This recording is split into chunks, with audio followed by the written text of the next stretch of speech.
2016 bin ich aus der Arbeitslosigkeit heraus in die Selbstständigkeit gestartet. Mit einem großen Ideal, einem Haufen Fehlern und einem Nervensystem, das nicht für 9 to 5 und Klappe halten gebaut ist. Genau darum geht es heute. Wie ich gegründet habe, warum ich gescheitert bin und wieso ich das heute als Businessbeschleuniger sehe. Wie ich es in meinem Buch Scheitern als Businessbeschleuniger ausführlicher beschreibe. Herzlich willkommen bei Neurotalk. Ich bin Alice Mustier. Eigentlich kann man sagen, dass alles 2013, 2014 begonnen hat. Also die Idee für meine Gründung. Ich hatte damals an einer Hochbegabtenschule in der französischen Schweiz als Lehrerin gearbeitet.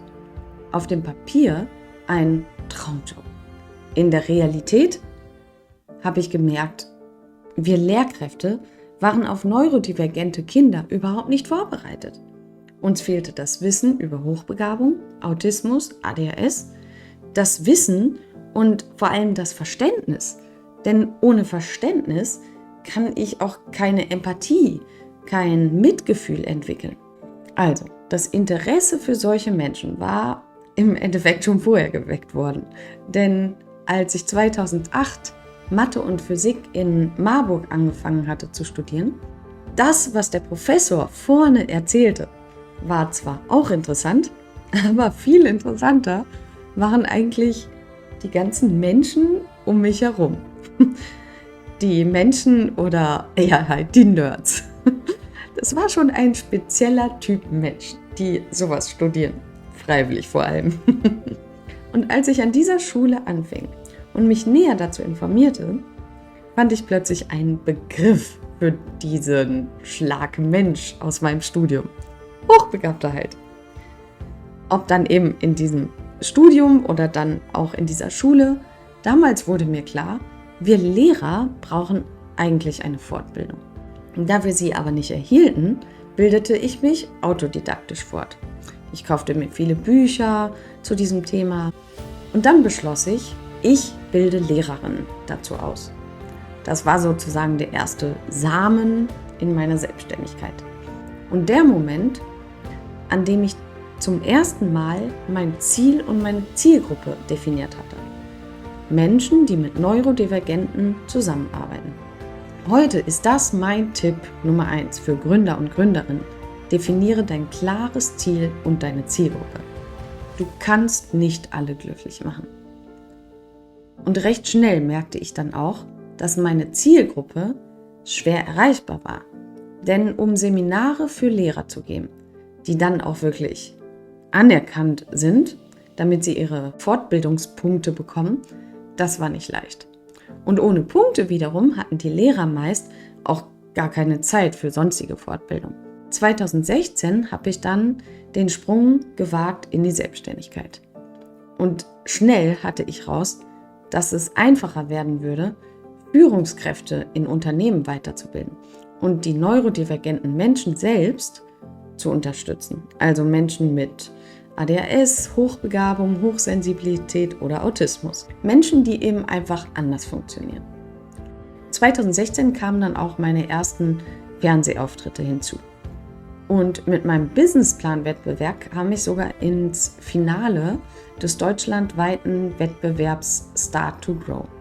Von außen sah das fokussiert und strategisch aus. Innen drin war das eher, ich mache jetzt alles gleichzeitig. Ich wollte Lehrer fortbilden, Firmenberatung, 1:1 Coaching, alles parallel anbieten. Und genau das ist eines der größten Fehler. Zu viel auf einmal sein wollen. Ich weiß, da gibt es unter den ADHS-Lern einige von, die ähnlich viele Ideen haben und die sich eben schon ähnlich verrannt haben. Einer meiner wichtigsten Tipps aus Scheitern als Businessbeschleuniger lautet, sei für eine Sache bekannt. Wenn dich niemand mit etwas Konkretem verknüpfen kann, kann dich auch niemand weiterempfehlen. Heute zum Beispiel werde ich oft auch von wildfremden Menschen angesprochen. Hey, bist du nicht die, die mit so Autisten zusammenarbeitet? Ja, also ich arbeite zwar nicht nur mit Autisten, sondern auch mit ADHS-Lern und Hochbegabten. Aber ja, im Endeffekt haben die Leute mittlerweile kapiert, wofür ich stehe. Aber glaub mir, das hat lange gedauert. Auch als ich an Geschäftsführende herantrat, hörte ich dann immer wieder: Hochbegabte? Oh Gott, bleib mir bloß fern mit denen. Die sind viel zu kompliziert. Die brauche ich nicht in meinem Unternehmen. Und ich dachte mir wiederum: Hä? Ihr seid doch verzweifelt auf der Suche nach guten Fachkräften. Aber super intelligente wollt ihr nicht haben? Die Firmen wollen Innovation, aber bloß keine innovativen Mitarbeiter. Finde den Fehler. Meine Hauptkunden blieben also die Neurodivergenten selbst, die Privatkunden. Stück für Stück fand ich dann auch Firmenkunden, aber das war nicht leicht. Und da sind wir jetzt auch schon bei einem Punkt, den ich hier in meinem Dialogbuch mit dem ehemaligen Konzernchef Christian besprochen habe. Steige ab, wenn du merkst, dass du auf einem toten Pferd reitest. Das musste ich mich nämlich ganz häufig fragen. Ist das wirklich eine Zielgruppe, die ich aufgeben sollte, die nie wirklich zu zahlungsfähigen Kunden wird? Oder habe ich einfach noch nicht die richtigen Menschen gefunden, die mein Konzept und meine Ideen verstehen? Und da hatte die Firma Dräger in ihrer Gründungszeit genau die gleichen Probleme, nämlich mit flüssigem Sauerstoff. 1895 oder so hat das eben noch keiner verstanden, dass Sauerstoff überhaupt möglich ist, in flüssigem Zustand aufbewahrt zu werden. Deshalb ist in der Gründung immer die Frage: Sitze ich jetzt schon auf einem toten Pferd oder habe ich einfach noch nicht verstanden, wie ich das Pferd richtig reite? Ich habe damals gemerkt, ich kann noch so sehr an Lehrerkollegen und Firmenleitungen ziehen. Wenn das Pferd nicht laufen will, dann brauche ich eine andere Route. Also habe ich mich mehr auf Privatkunden und Privatkundinnen konzentriert. Und auch heute motiviere ich lieber die Führungskräfte selbst, an ihre Chefs heranzutreten und um eine Weiterbildung bei mir zu bitten, denn sie kennen ihre Chefs viel besser als ich. Ich habe also mittlerweile verstanden, dass ich nicht auf einem toten Pferd saß, sondern dass ich es einfach nur falsch lenkte. Die falschen Leute ansprach und die falschen Wörter, also die falsche Sprache nutzte, nämlich nicht die Zielkundensprache. Dann kam 2020. Mit Corona bekamen viele Menschen auch finanzielle Ängste. Und in persönliche Entwicklung wollten viele nicht mehr investieren. Ich habe damals fast alle Kunden und Kundinnen verloren. Aber wie heißt es so schön? Mut macht erfinderisch. Statt alles hinzuschmeißen, habe ich einen anderen meiner Tipps aus diesem Buch ernst genommen. Habe deine Vision immer vor Augen. Ich wusste, ich wollte Menschen helfen, ihre Besonderheit nicht länger als Defizit zu sehen. Nur das Wie musste ich halt ändern. Und ich fragte mich, was war denn in den letzten 4 Jahren das Problem meiner Kunden gewesen? Warum sie ihre PS nicht auf die Straße bringen konnten? Und plötzlich erinnerte ich mich an all die Kunden, die von den familieninternen Traumata geredet hatten. Mutter, damals nach dem Zweiten Weltkrieg zum Beispiel aus Ostpreußen geflohen oder Oma vergewaltigt worden oder Opa schwer verletzt und depressiv aus der Kriegsgefangenschaft zurückgekommen. Dachte ich mir, schreibe ich doch einfach mal ein Theaterstück über Flucht und Vertreibung und warum Traumaaufarbeitung gerade für neurodivergente Menschen so wichtig ist.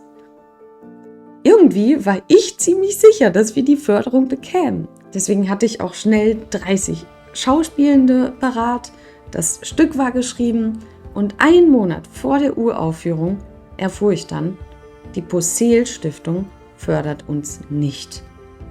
Oh Gott, dachte ich, wie soll ich das dann alles bezahlen? Ich stand wirklich kurz vor der Verzweiflung. Und plötzlich erklärte sich die Dräger-Stiftung bereit, das Projekt im Lübecker Wald zu fördern. Und im September 2020 konnte dann die Uraufführung meines Theaterstücks Der grüne Weg der Hoffnung im Wald uraufgeführt werden. Und als wir 2 Jahre später das Stück auch verfilmten, finanzierte das doch die Possehl-Stiftung, die Dräger-Stiftung und die Rosé-Stiftung. Durch dieses Theaterstück hatte ich also Dr. Christian Dräger kennengelernt. Er hatte mir viel über seine Kindheit in Berlin erzählt und auch, wie er dann später das Familienunternehmen übernommen hatte, obwohl er gar nicht der älteste Sohn von Heinrich Dräger war.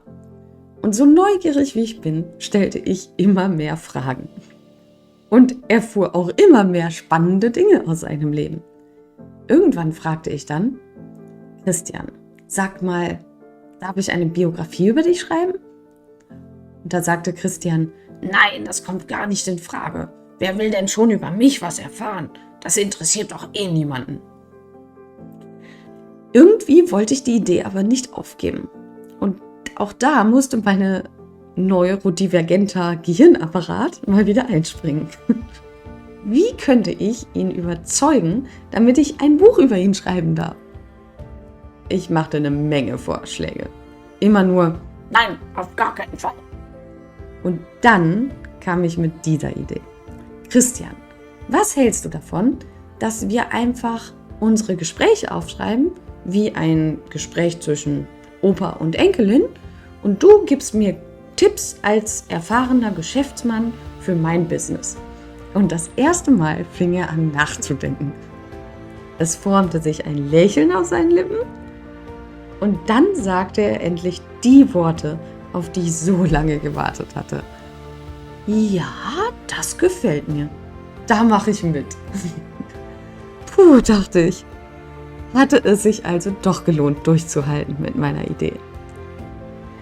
Also, Ende 2020 fingen wir an zu schreiben und unsere Gespräche aufzunehmen. Und 2023 erschien das Buch dann endlich. Scheitern als Businessbeschleuniger. Aber bei den ersten Lesungen kam dann auch schon direkt die Frage: Ja, aber inwiefern bist du denn gescheitert, Alice? Und ja, über den Begriff Scheitern kann man natürlich philosophieren. Ab wann ist etwas wirklich gescheitert?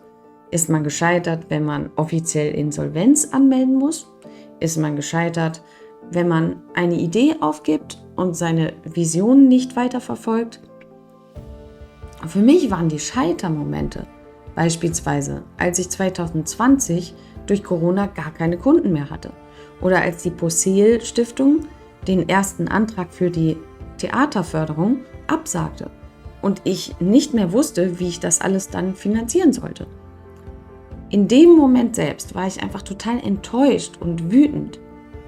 Aber im Nachhinein habe ich häufig daran zurückgedacht.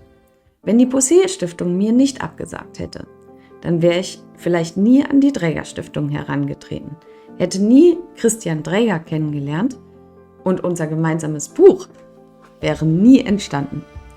Und wenn ich durch die Corona-Zeit nicht alle meine Kunden verloren hätte, wäre ich auch wahrscheinlich noch nicht mal auf die Idee gekommen, überhaupt ein Theaterstück über Traumaaufarbeitung zu schreiben. Und während dieser ganzen Zeit, seit 2016, musste ich auch immer wieder Kredite in Höhe von bis zu 5-stelligen Beträgen aufnehmen und wusste teilweise auch nicht, wie ich sie zurückzahlen sollte. Aber es war wie zu Advent. Ich wusste, was meine Vision war. Neurodivergenten Menschen helfen, ihre PS, ihre Vision, ihre Ideen auf die Straße zu bringen. Und so tat sich immer wieder ein Adventstürchen für mich auf, wo ich wieder die Möglichkeit fand, neue Kredite aufzunehmen oder Aufträge zu generieren, um die Kredite zurückzuzahlen. Diese Erfahrung hat aber mir auch gezeigt, wie wichtig es ist, Prioritäten, Zielgruppen und Schlüsselwörter immer wieder neu zu positionieren und auch immer wieder von außen auf das eigene Projekt zu schauen. Bin ich jetzt auf dem richtigen Weg? Was ist jetzt wirklich wichtig? Spreche ich die Sprache meiner Kunden? Erreiche ich wirklich die richtigen Menschen? Ja, das war also die Geschichte meiner Gründung. Und jetzt ist meine Gründung bereits fast 10 Jahre her. Mit vielen Auf- und Abs, mit vielen Herausforderungen, Wagnissen, Abenteuern, mit vielen Tränen und Abschieden. Aber ich habe nicht aufgegeben. Ich hatte immer ganz klar meine Vision vor Augen. Und das wünsche ich dir auch. Und wenn du selbst gerade an einem Punkt stehst, wo du nicht weiter weißt, dann buch dir gerne einen kostenlosen Kennenlerntermin mit mir. Den Link findest du dazu unten. Und wenn du dir meine 12 wichtigsten Tipps zur Gründung aus meinem Buch sichern möchtest, dann schreib unten einfach in die Kommentare rein. Falls du neugierig auf mein Buch geworden bist, findest du ebenfalls unten den Link zu dem Buch. Es ist im Grund die Langversion der Geschichte, die ich dir heute erzählt habe. Aber es lohnt sich auf jeden Fall, denn da sind noch viel mehr wertvolle Dinge drin enthalten. Nächste Woche wird es hier rechts das nächste Video meiner Serie geben. Nämlich, wie man als neurodivergente Frau gründet. Liebe Männer, ihr sollt euch bitte nicht ausgeschlossen fühlen. Nur weil der Titel an Frauen gerichtet ist, kann das Video für euch genauso interessant sein. Und falls der Titel heißen wird, dein Einstieg als ADHS-Gründerin, dann fühlt euch bitte auch angesprochen, wenn ihr kein ADHS habt. Denn ich beziehe mich meist auf neurodivergente Gründer und Gründerinnen. Aber das Wort Neurodivergenz kennt halt nicht jeder. ADHS kennen wesentlich mehr Menschen. Also, ich freue mich, dich nächste Woche hier zu sehen.